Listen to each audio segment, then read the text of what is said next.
You're the one in charge of our family's wallet, aren't you? Haley's voice, blasting from the smartphone speaker, carried neither shame nor the slightest hint of guilt. It was bright and almost cruel, as if she were simply asserting a perfectly natural right. For a moment, I couldn't understand what she meant. Even as a joke, it was far too malicious. And yet, my sister on the other end of the line was laughing happily. How did things end up like this? Everything began to fall apart just a few weeks ago. It was the night of our parents' 30th anniversary celebration party. It was a special day I had been preparing for months. The venue was a top-floor restaurant overlooking the Manhattan night skyline.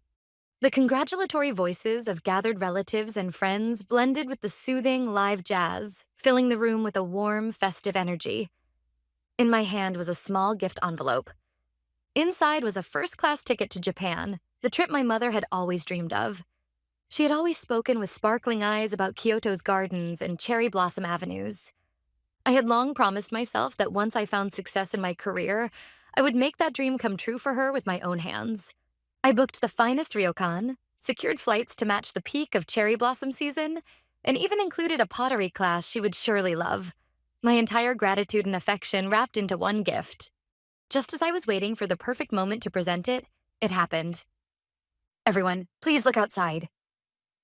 A stir rose at the restaurant entrance as Haley swept in. Wearing a form-fitting silk dress, she twirled dramatically and walked toward our parents with a radiant smile. Then, with theatrical flair, she pointed toward the window.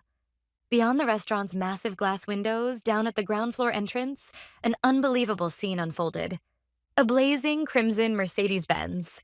A giant gold bow sat on its hood. Haley Morgan grabbed a microphone and proclaimed proudly, "Mom, Dad, only the best is worthy of you. This is my small gift for you." Thunderous applause and cheers shook the restaurant. Mom grew teary-eyed, and Dad was at a loss for words, staring only at the bright red car. What a wonderful daughter she is. Haley is truly devoted to her parents. Everyone praised her, and the moment belonged entirely to Haley. I stepped back, still clutching the small envelope in my hand. It felt as though I were the only one left behind. When the commotion finally settled and dinner resumed, I gathered my courage and approached my parents. Mom, Dad, I also have something for you." When I offered the small envelope, my mother glanced at it for only a brief moment. "Oh, thank you, Kendall." Then she immediately returned to her conversation with a relative beside her. Dad didn't even try to meet my eyes. Their gaze remained fixed on the red sports car gleaming outside the window. My heartfelt gift lost its value like dust before the shine and roar of a $60,000 engine. Haley looked at me and smiled triumphantly. I barely remember how I got home that night. All I clearly remember is the cold, heavy stone that sat in my chest. The next day, I decided to bury myself in work. By drowning in mountains of documents and endless meetings, I tried to escape the humiliation of the previous night. In the middle of this, while checking my credit card statement online, I couldn't believe my eyes. There was an amount printed that I had never seen before. Billing source: Mercedes-Benz of Manhattan. Charge amount: $60,000. My fingertips turned cold. It had to be a mistake. Hacking or some kind of system error. However, the moment I saw the billing date, I felt all the blood drain from my body. It was the date of my parents' anniversary party. No, that couldn't be possible, but a small voice whispered in the back of my mind. If it were Haley, she might actually do it. At that moment, a memory resurfaced in my mind. It was a few days before the party. It was the day Haley suddenly appeared at my apartment. I just finished my nails nearby, so I thought I'd stop by. She sat down on my sofa without an appointment, as she always did. After chatting idly for a while, she suddenly let out an exaggerated cry. "Oh no! My favorite deli's limited sandwich is only available until today, isn't it? It's really close from here, so please, Kendall, can you go buy it for me? I promise I'll pay you back later." "You can go buy it yourself," I said exasperatedly. Then she replied in a sweet, whining voice.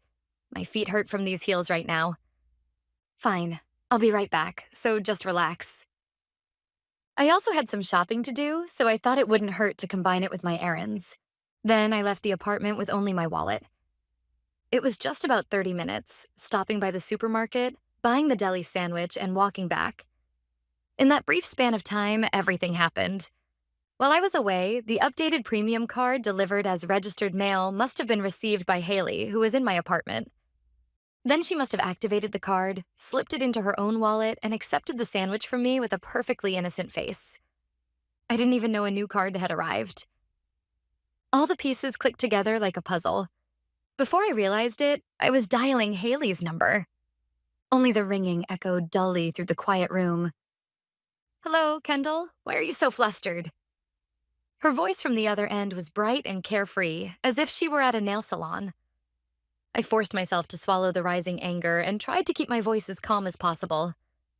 "Haley, there's a $60,000 charge on my card statement from Mercedes-Benz. Do you know anything about this?" A moment of silence. Then, unbelievably, a burst of cheerful laughter came through the speaker. "Oh, that! You're so impatient, Kendall. It was supposed to be a surprise, and you already found out." "A surprise?" I could hear my own voice growing low and cold. "Buying a car with money someone worked so hard to earn? That's theft, Haley. It's a crime. Do you understand what you've done?" On the other end of the line, I heard Haley let out a sigh, the kind that said she was genuinely fed up. "Crime? Don't be so dramatic, Kendall. Listen, this is a gift for Mom and Dad, right? Meaning it's something for the family. For the family, it's only natural that you pay. After all, you're the successful one." "What did you just say?" It felt as if all the blood in my body surged backward. My entire body trembled, and I could barely stand. Haley seemed to be enjoying my distress, giggling softly on the other end of the phone. "Oh, didn't you hear me? I'm telling you, you've always been this family's wallet. You live for your work. I have the talent for making people happy. It's called putting the right person in the right place. You earn the money, and I use it to make the family happy. Isn't that a perfect division of roles?" Every word she said was twisted beyond belief. My goodwill, my love for our family, my hard work, everything was warped into an obligation in her mind. "Then where is my card now?" She giggled again before responding. "Oh, that? It's gone. On the way home from signing at the dealership, I cut it up into tiny pieces with scissors and threw it in the trash. If you still had it, you'd find out I used it, right?" From the start, she intended to destroy all evidence and dump the entire debt onto me. A malicious, calculated, perfectly executed crime. She was no longer someone with whom a sane conversation was possible. I said nothing more and simply ended the call in silence. Haley is the one who's wrong. My parents would never approve of something so absurd. With trembling hands, I dialed my parents' number. My last hope. When my mother answered, I desperately and concisely explained the situation. On the other end, she remained silent for a long time. When she finally broke the heavy silence, what I heard was not comfort or anger as I had expected. "Kendall, how could you say such things about your own sister?" "What?" Haley only wanted to make the family happy. Maybe her way was a little flashy, but everything she did was for us. And yet you accuse her of being a criminal over a mere $60,000? As sisters, shouldn't you just pay it quietly? We're family. Helping each other is normal. No matter how many times I insisted this is a crime, she always added, maybe it wasn't right for her to use your card. But her main point never changed. When my father took the phone midway through the conversation, he was exactly the same. "Kendall, I understand your point, but Haley did what she did with good intentions. You're successful in New York and you have more than enough income. There's no need to make a fuss just because your sister created a bit of debt. The best path as a family is to resolve this peacefully."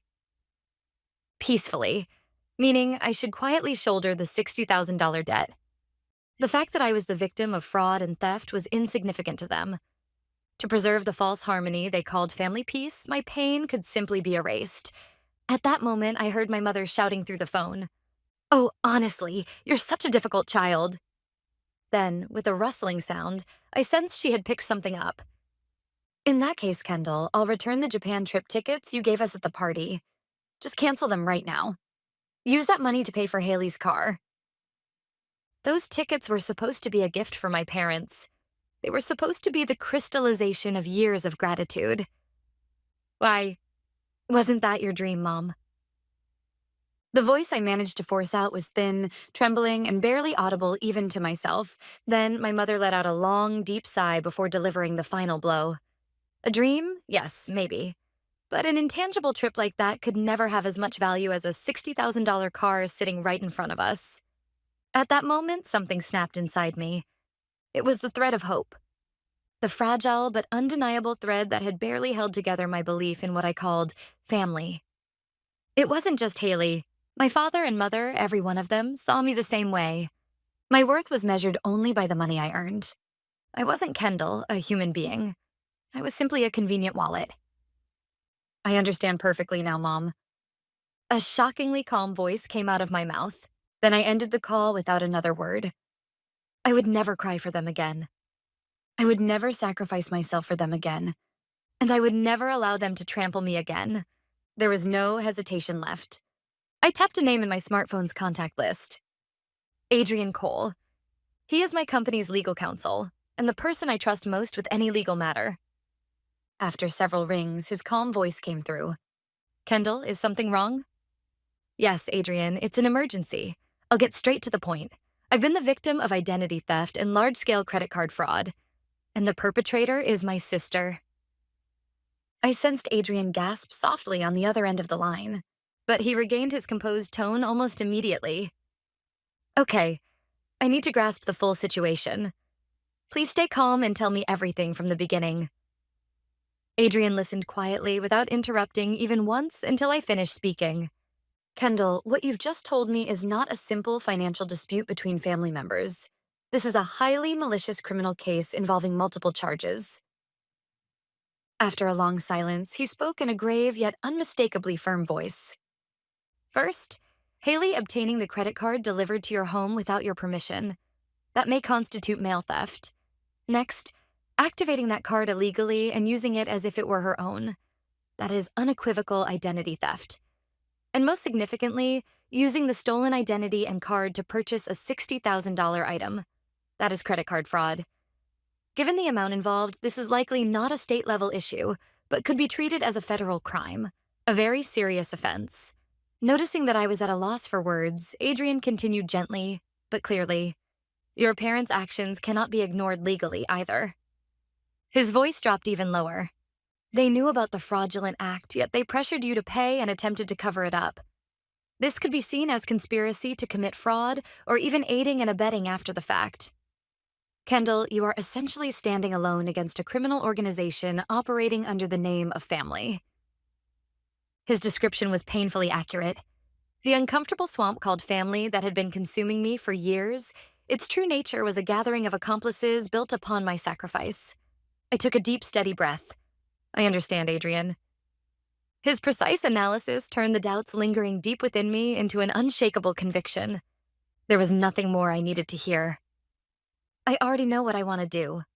I will make them answer for every crime they've committed under the law. I'll do whatever it takes. So I want your best knowledge and experience supporting me. This is my fight. I heard Adrian quietly inhale on the other end of the line, and when he spoke again, his voice carried a new tone, one that sounded like deep respect. Got it, Kendall. I accept your resolve. I will defend you with everything I have. With those words as the signal, my counterattack began. The moment I ended the call with Adrian, I immediately contacted the credit card company's fraud reporting line. Calmly, but with an unwavering voice, I said, my card was stolen by my sister and used for $60,000 in unauthorized charges. I could hear the change in the representative's tone instantly. The card was immediately suspended, and I was informed that an investigation would begin. Next, I headed to the police station. In front of a detective, I submitted a sworn statement detailing everything that had happened. Printed card statements, call logs with Haley, notes from my conversations with my parents. The detective examined the stack of evidence I handed over, nodded with a grave expression, and said, "This is a serious case. We'll begin investigating immediately," then gave me a formal report receipt with the case number written on it. Finally, using the legal notice template Adrian had sent me as a guide, I wrote a concise message in my own words and sent it to the three of them at once.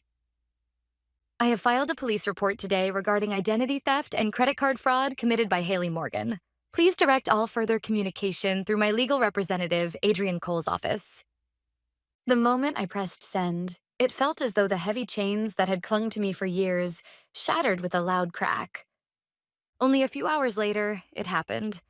My silent smartphone suddenly began to vibrate violently, as if possessed. On the display, calls from Haley popped up at a rate of dozens per minute. Voicemail notifications, text message notifications, alerts poured in so fast they filled the screen in an instant. Her messages were all self-centered.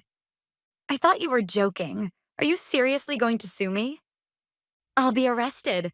What are you going to do about it? Naturally, I didn't respond to any of it. Even as night fell, the storm didn't let up. Soon, calls from unfamiliar numbers began ringing nonstop. Haley was likely borrowing phones from friends or acquaintances, desperately trying to reach me. By shutting them out completely, a calmness settled over me, something I hadn't felt in weeks. The next morning, I found a short email from Adrian. Both Haley Morgan and your parents have contacted this office in a state of panic. Naturally, we informed them only that all communication must be in writing, and we have ceased responding, so please rest assured. Also, one more thing. The credit card company appears to have begun investigating the vehicle in coordination with the dealership. There will likely be significant developments soon. That significant development arrived much sooner than expected. That afternoon, during my break at work, I received a text message from my cousin Stella. Kendall, something huge is happening. There's a tow truck in front of your parents' house. A photo was attached to the message. In it, Haley was yelling something in front of a massive tow truck while my parents stood beside her, bewildered, looking up at the sky in despair. And the tow truck's heavy steel arm was just about to hoist that crimson Mercedes-Benz into the air. It was likely the credit card company seizing the car as an asset purchased with a fraudulently used card. I stared at the photo quietly, without any emotion. The sports car that had shone so brightly that night was hanging in midair. I saved the photo and sent Stella only one reply. That's fine. They brought it on themselves. The seizure of the car was only the beginning of their nightmare. Through Adrian, I received request after request from the police for cooperation, along with detailed reports from the credit card company. Haley's signature on the dealership contract, security camera footage, the IP address used to activate the card. Piece by piece, the evidence of her actions continued to pile up. There was no way she could escape by claiming it had all been a joke. The next morning, when I woke up, the notifications on my smartphone had increased even more. They were countless messages from relatives, friends, and even coworkers. Every single message included the same screenshot. It was a Facebook post from my mother. It featured a painful-looking selfie of her crying, accompanied by a long message. Our family is falling apart. Our younger daughter, Kendall, is treating her own sister, Haley, with unimaginable cruelty. Haley only wanted to make us happy and asked her financially comfortable sister for just a little help. And yet Kendall called her a fraud, reported her to the police, and declared she was cutting ties with her family. How could something so heartbreaking happen? Overnight, the post had received hundreds of likes and sad reactions, and the comments were overflowing with sympathy for my mother and accusations against me. What a terrible thing. Family should always come first. Success doesn't just make people rich, it makes their hearts poor too. The tragic heroine persona my mother had so skillfully crafted. Against that, the truth held no power whatsoever. I was the cold, greedy villain who abandoned her family, and Haley was the pitiful victim whose pure filial devotion had been trampled.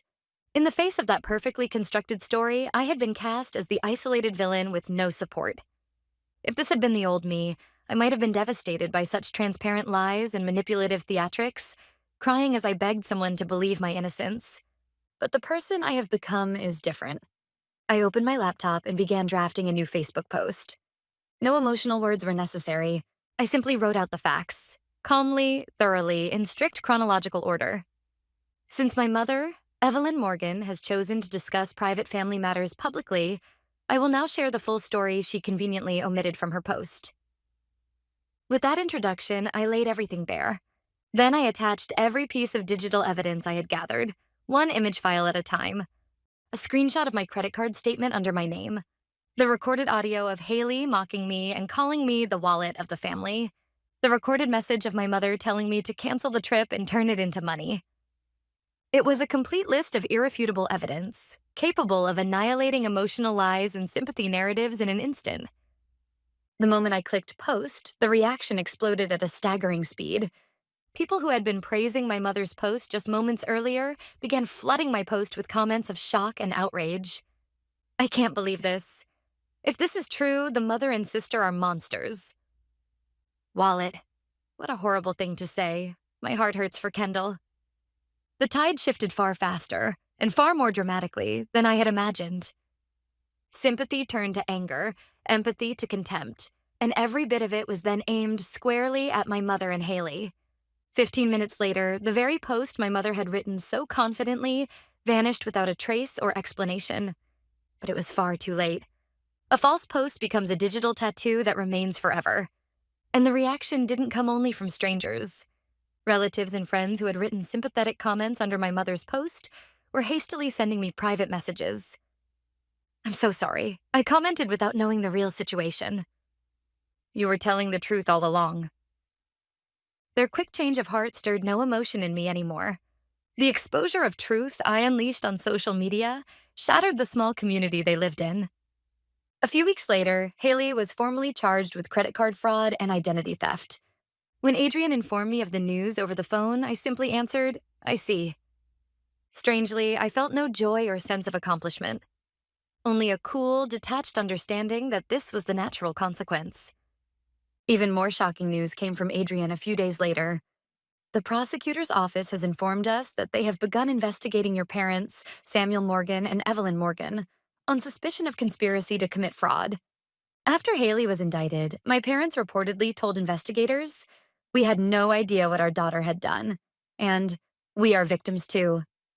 However, the recorded audio and emails I had submitted to the police completely destroyed that lie. The evidence clearly showed that they recognized the crime, actively concealed it, and demanded money from me. They are now in a highly likely position to stand in court as Haley's co-conspirators, Adrian continued. Hearing that for the first time, a heavy weight rose in my chest. It wasn't sadness, it was a kind of emptiness, knowing that the long history of our family was ending in such an ugly, hopeless way. By their own lies and greed, they had destroyed their family with their own hands. Months passed after the trial concluded. Haley received a guilty verdict with probation, and my parents were ordered to pay fines so heavy that they lost most of their savings as co-conspirators to fraud. Since the day the sentences were handed down, I cut off all contact with them and lived peacefully at last, protected by the legal boundaries established through my attorney. They vanished completely from my life. One day, I received a call from my cousin Stella for the first time in a while. She told me that my parents had sold the home they had lived in for many years to cover legal fees and the enormous fines, and that they are now living in a small apartment in the suburbs.